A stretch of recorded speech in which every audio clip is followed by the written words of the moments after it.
Stock market एक fascinating जगह है जहां लोगों ने थॉटफुली एंड टेक्निकल एनालिसिस के दम पर अपने पैसे को इन्वेस्ट करके बड़े प्रॉफिट कमाए हैं। लेकिन क्या आप जानते हैं कि यह स्टॉक मार्केट का सफ़र कैसे शुरू हुआ? तो चलिए देखते हैं कि स्टॉक मार्केट की शुरुआत कैसे हुई। हेलो दोस्तों, आपका स्वागत करते हैं अनवायर नॉलेज पर। भारतीय शेयर बाजार का इतिहास असल में ब्रिटिश राज के दौरान ही शुरू हो गया था, जब 1850 में ब्रिटिश ईस्ट इंडिया कंपनी के ज़माने में बॉम्बे स्टॉक एक्सचेंज यानी कि बीएसई की शुरुआत हुई। लेकिन ये एक्सचेंज पहले सिर्फ कॉटन जैसे गुड्स पर ट्रेडिंग करने के लिए था। स्टॉक मार्केट को सही रूप 1875 में मिला, जब बीएसई ने अपने ट्रेडिंग फ्लोर को एक डेडिकेटेड बिल्डिंग में शिफ्ट किया और शेयर ट्रेडिंग शुरू कर दी गई। और इसके बाद 1887 में अहमदाबाद स्टॉक एक्सचेंज और 1908 में कलकत्ता स्टॉक एक्सचेंज का जन्म हुआ। 1947 में भारत को आज़ादी मिलने के बाद स्टॉक मार्केट को भी नए आयाम मिल गए। 1957 में securities and exchange board of India यानी कि सेबी का जन्म हुआ, जो अब भारतीय शेयर बाजार को रेगुलेट करता है। भारतीय शेयर बाजार ने अपने सफर में कई ट्रांसफॉर्मेशन देखे हैं। साल 1990 में इंडियन इकोनॉमी में आए लिबरलाइजेशन एंड ग्लोबलाइजेशन के साथ साथ स्टॉक मार्केट में भी बदलाव हुआ।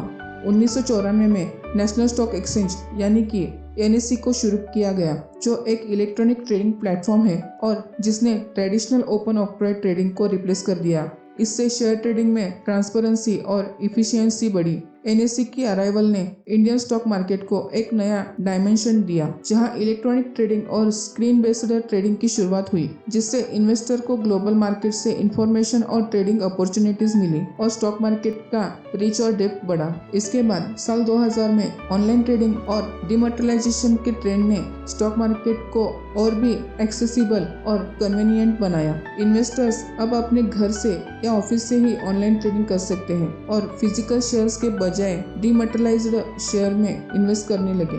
इंडियन स्टॉक मार्केट का सबसे बड़ा बदलाव 2010 में हुआ, जब बॉम्बे स्टॉक एक्सचेंज यानी कि बीएसई और नेशनल स्टॉक एक्सचेंज यानी कि एनएससी ने ऑटोमेटेड ट्रेडिंग सिस्टम यानी कि एटीएस को इंट्रोड्यूस किया। इससे ट्रेडिंग स्पीड और इफिशियंसी बढ़ी और स्टॉक मार्केट में हाई फ्रीक्वेंसी ट्रेडिंग, कोलोकेशन और अल्गोरिदमिक ट्रेडिंग, जिसे अल्गो ट्रेडिंग भी कहा जाता है, ऐसे एडवांस ट्रेडिंग प्रैक्टिस का जन्म हुआ। शेयर मार्केट के मुख्य रूप से दो प्रकार होते हैं, एक प्राइमरी मार्केट और दूसरा सेकेंडरी मार्केट। जब कोई कंपनी शेयर के माध्यम से धन जुटाने के लिए स्टॉक एक्सचेंज में पहली बार अपना रजिस्ट्रेशन कराती है, तो वह प्राइमरी मार्केट में प्रवेश करती है।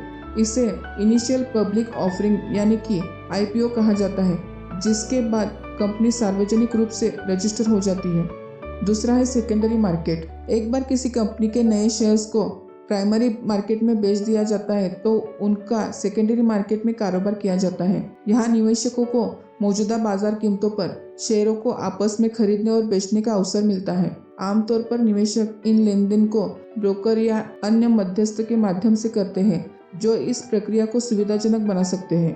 पुराने जमाने में यह प्रोसीजर हैंड रिटन नोट्स पर चलती थी, जो कि टाइम टेकिंग और टीडियस थी।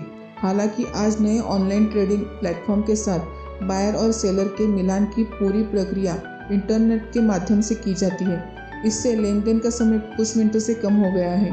स्टॉक ब्रोकर या कहे ब्रोकिंग एजेंसीज, जो सेबी और स्टॉक एक्सचेंज से रजिस्टर्ड एंटिटी होती है, जो इन्वेस्टर्स और शेयर मार्केट के बीच मीडिएटर का काम करते हैं। वो अपने कस्टमर से मिले ऑर्डर्स को शेयर मार्केट में प्लेस करते हैं। फिर शेयर मार्केट में एक बायर और सेलर के मिलने पर ट्रेड को सफलतापूर्वक कंप्लीट किया जाता है। ये ब्रोकर्स इस सारी प्रोसीजर को पूरा करने के लिए थोड़ी फीस चार्ज करते हैं, जिसे ब्रोकरेज या कमीशन कहा जाता है। आज 2023 में बीएसई पर लगभग 5300 कंपनीज लिस्टेड है और एनएससी पर लगभग 2000 कंपनीज लिस्टेड है। जब शेयर मार्केट का ट्रेडिंग चालू होता है, तो इन सारी कंपनीज के शेयर के प्राइस ऊपर जा रहे हैं या नीचे जा रहे हैं, ये जानने के लिए एक मेजरिंग टूल्स का इस्तेमाल किया जाता है, जो कि एक वेटेड एवरेज होता है उस स्टॉक मार्केट की लार्जेस्ट कंपनीज के शेयर्स के प्राइस का, जिसे इंडेक्स भी कहा जाता है। बीएसई का है सेंसेक्स और एनएससी के लिए यूज किया जाता है निफ्टी 50। बीएसई सेंसेक्स में 30 कंपनीज शामिल है और निफ्टी 50 में 50 कंपनीज। अगर किसी को शेयर मार्केट में इन्वेस्ट या ट्रेडिंग स्टार्ट करनी है, तो सबसे पहले आपको एक डीमैट अकाउंट खुलवाना होगा। डीमैट अकाउंट एक इलेक्ट्रॉनिक अकाउंट होता है, जिसमें आपके शेयर्स रखे जाते हैं। डीमैट अकाउंट आप किसी भी बैंक या ब्रोकर फर्म से खुलवा सकते हैं।